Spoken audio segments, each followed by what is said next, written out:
Same जगह और same काम लेकिन सैलरी आधी है। नमस्कार दोस्तों, स्वागत है आप सभी का एक नए वीडियो में। आज हम बात करने वाले हैं कॉन्ट्रैक्ट जॉब्स के बारे में और उसकी पूरी की पूरी सच्चाई। और आप अगर कॉन्ट्रैक्ट जॉब में हैं तो एकदम खास तरीके से ये वीडियो आपके लिए है। तो चलिए बात करते हैं कैसे ये कंपनी और कॉन्ट्रैक्टर मिलके हमारे जैसे एम्प्लॉयज़ को उल्लू बनाती है। और आफ्टर ऑल वो मैं कहूँगा शोषण होता है कहीं ना कहीं। अब कॉन्ट्रैक्ट सिस्टम में होता क्या है कि आप कंपनी के पेरोल पे नहीं हो, आप उस कॉन्ट्रैक्टर के अंडर में हो जो कि सेम ऑफिस में जाएगा और सेम काम करेंगे लेकिन सैलरी आधी से ज़्यादा, लेकिन सेम तो नहीं रहेगी क्योंकि आप परमानेंट एम्प्लॉय नहीं हो। इसमें होता क्या है कि कोई बड़ी कंपनी आ रही है और जल्द से जल्द वो अपना ऑपरेशन स्टार्ट करने वाले होते हैं तो वो एक टेंडर निकाल देते हैं। हालांकि उनके पास उनके परमानेंट एम्प्लॉयज़ का वर्कफोर्स तो होता ही है, लेकिन ऑपरेशन जल्दी स्टार्ट करने के लिए वो लोग टेंडर निकालते हैं एक्स्ट्रा मैन पावर का। उसमें सारी पोस्टिंग डली हुई होती है, टेक्नीशियन से लेके इंजीनियर्स, मैनेजर, सब कुछ, क्योंकि कंपनी ये देखती है कि कैसे हम जल्दी से अपना ऑपरेशन स्टार्ट कर सकें। तो वो भी एक अच्छी बात है कंपनी के लिए। लेकिन अब उसमें होता क्या है कि बड़े बड़े सिटीज़ में तो ऐसी ढेर सारी फर्म्स होती है मैन पावर सप्लाई करने के लिए। उनके पास रेडीमेड इंजीनियर्स, मैनेजर्स, वर्कफोर्स सब कुछ रेडी मिल जाता है। फिर वो टेंडर अप्लाई करते हैं और उनका मैन पावर एंड कस्टमर के यहाँ, उनके क्लाइंट के यहाँ वो काम करने के लिए जाता है। ठीक है। और अब वो आपकी सैलरी कैसे करेगा कि टोटल टेंडर की जो उसकी अर्निंग है उनकी कंपनी की, कॉन्ट्रैक्टर के कंपनी की, उसमें से वो देखेगा कि कितनी मैं सैलरी दे सकता हूँ। और इसी चक्कर में क्या होता है कि कॉन्ट्रैक्ट पर जो एम्प्लॉयज़ होते हैं उनको कम सैलरी में काम करना पड़ता है। काम वो परमानेंट एम्प्लॉय की तरह ही सेम टू सेम कर रहे हैं, ज़्यादा एफर्ट लगा के कर रहे हैं, फिर भी वो सैलरी कम रहती है। अब वो कॉन्ट्रैक्ट सिस्टम अच्छी बात के लिए शुरू हुआ था कि कंपनी का ऑपरेशन जल्दी से स्टार्ट हो सके, बट अब इंडिया में तो क्या है कि उसका लूप होल निकल गया है। अब जैसे मैं आपको एक एग्जांपल देना चाहूँगा यहाँ पे। आप मान लो कि 10 लोगों का स्टाफ चाहिए किसी को, तो वो टेंडर निकालेगा और एक मैन पावर सप्लाई करने वाली कंपनी को टेंडर मिला, महीने के कुछ 2 लाख का इन्वॉइसिंग करेगा वो एंड कस्टमर के यहाँ। तो वो 10 लोगों को भेजता है तो वो एवरेज सैलरी 10,000 रुपीज़ रखेगा। एवरेज सैलरी किसी की 8 भी हो सकती है, किसी की 12 भी हो सकती है। वो एवरेज सैलरी 10,000 रखेगा। तो 10 बंदों के हिसाब से उसको एक महीने का 1 लाख खर्चा हुआ और 10,000 जोड़ लो और इधर उधर का खर्चा, तो 1,10,000 खर्चा रहा इसका। तो अब वो 90,000 का वो प्रॉफिट मार्जिन है उसका। तो इसमें नुकसान वो कॉन्ट्रैक्ट पे जो एम्प्लॉय है उसका हो रहा है और कंपनी भी 2 लाख खर्चा कर रही है। कहीं ना कहीं कंपनी भी ज़्यादा ही पे कर रही है क्योंकि एम्प्लॉयज़ को तो वो 1,10 ही मिल रहा है, तो कंपनी 2 लाख खर्च कर रही है और एम्प्लॉयज़ को जाता है 1,10। तो बैठे बैठाए वो 90,000 वो कॉन्ट्रैक्टर को मिल जाते हैं। और दूसरा होता क्या है फिर, कॉन्ट्रैक्ट आप डायरेक्ट कंपनी के पेरोल पे नहीं हो, कॉन्ट्रैक्ट पे हो, तो कुछ कंपनीज पीएफ का बेनिफिट नहीं देती है। ठीक है। और कुछ कंपनी देती है, वो अच्छी बात है, लेकिन टाइम टू टाइम आपका सैलरी इंक्रीमेंट नहीं होता कॉन्ट्रैक्ट में। क्योंकि ये सब होता कैसा है कि एक तो 11 महीने का होता है कॉन्ट्रैक्ट, उसके बाद अगर रिन्यू होता है तो आप वो हाइक के लिए मानोगे। और कुछ जगहों पे तो क्या होता है कि 11 महीनों के बाद कॉन्ट्रैक्टर बदल जाता है पर स्टाफ वहीं के वहीं रह जाता है। वो बेचारे वहीं के वहीं इसलिए रहते हैं कि वो सोचते हैं कि ये जगह मेरे घर से नज़दीक है तो मैं यहीं पे काम करना चाहता हूँ। अगेन फिर आपका दूसरी कंपनी में दूसरे कॉन्ट्रैक्टर के अंडर में आपका शुरू होगा जॉब, तो वो भी सेम 10 की जगह 11,000 देगा एवरेज सैलरी।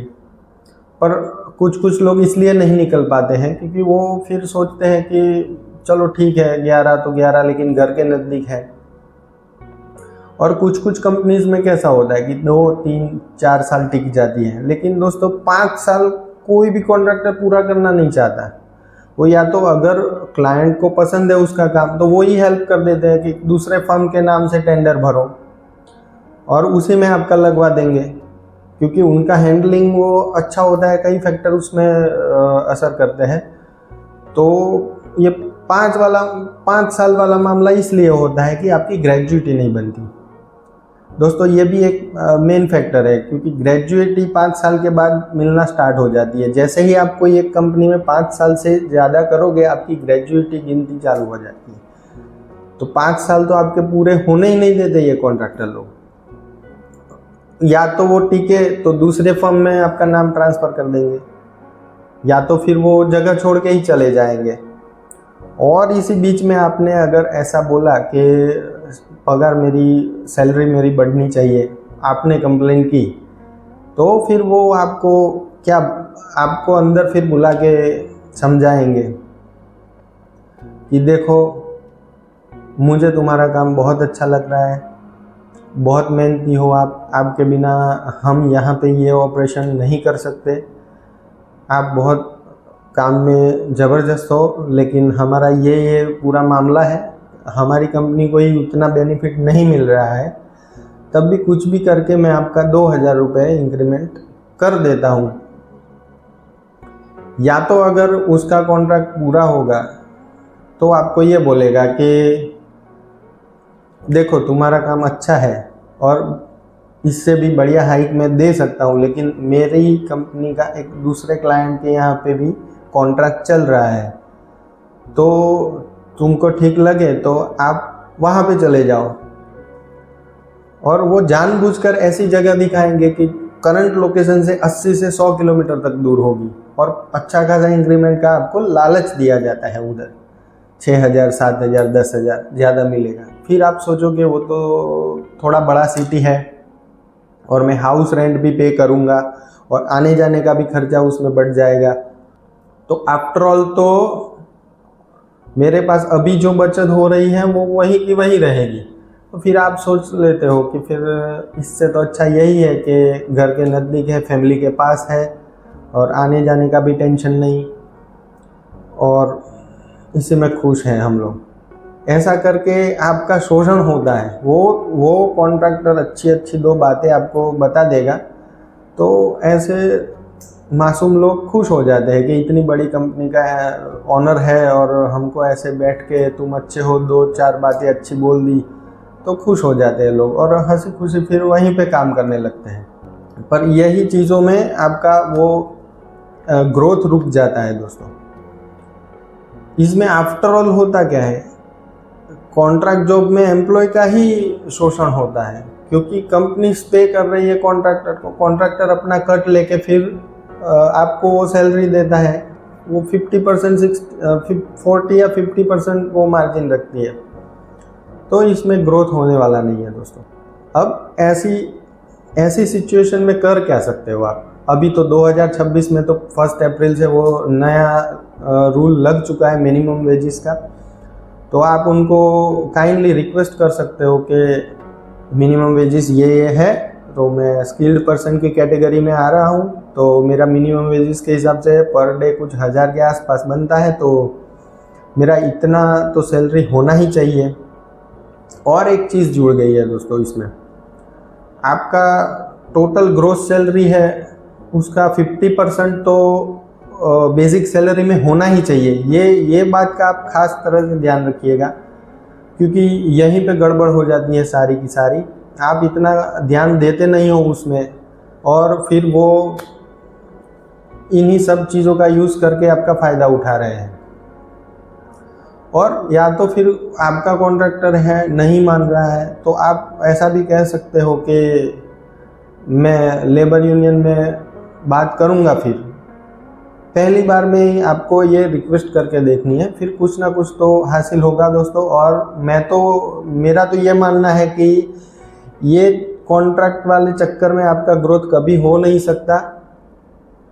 तो मेरे तरफ से तो यही एडवाइस रहेगी आपको कि कॉन्ट्रैक्ट का चक्कर छोड़िए और कहीं थोड़ा दूर जाना पड़े तो बिल्कुल जाइए, लेकिन परमानेंट एम्प्लॉयमेंटशिप लीजिए और अपना ग्रोथ कीजिए, क्योंकि आपको दिक्कत रहेगी 1-2 महीने 5 महीने ज़्यादा से ज़्यादा, पर आप वो यूज़ टू हो जाओगे वो लोकेशन से।